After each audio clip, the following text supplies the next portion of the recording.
Hello, this is a brief technical tutorial that supports a document that's available from the eTEK support team relative to upsizing to SQL Server. For those that have purchased a SQL Server version of our software, this would be applicable in general terms. Obviously, in each case, the specifics are more important than a general overview, but this is a step-by-step, and this is a video to accompany this document for step-by-step instructions.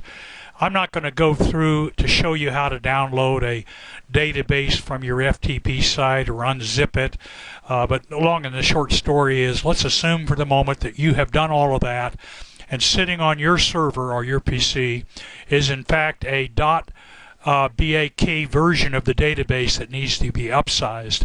So let me take you through what we want to do here. What we're essentially doing is we're going to create a new database, and this is just the Microsoft SQL Server Management Studio functionality that I'm showing. I think this might be for 2012. But anyway, the point is you're going to basically name a database name here. You're going to enter that, and I would use the advice and the instructions of eTEK support as to what that name should be. Let's assume you've done that, and we'll cancel this dialog. And now the main point is what we're doing is we're now going to restore using that .BAK that we've provided to you.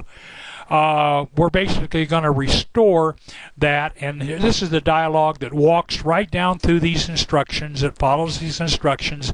Don't get thrown off by the source. What you're looking for is, first of all, a device, and then on that device you're going to go find a backup media type, a file, and you're going to add that. And shown here, it just basically is opening it up in the left hand panel, and I'll just arbitrarily pick a previous client's database, and I'm selecting the database now that I'm going to, in fact, overwrite that blank empty database, if you will.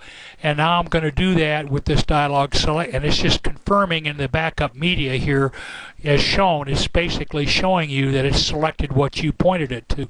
The important option here is up here under options, is to mark the overwrite the existing database option before you do that. And what you're seeing now up on your screen, if you'll see where my mouse is focused, it's restoring that database cross holdings, and whatever the name is of your database would be, and that's the dialog you get back. And then from this point forward, you would just attach to the correct SQL database.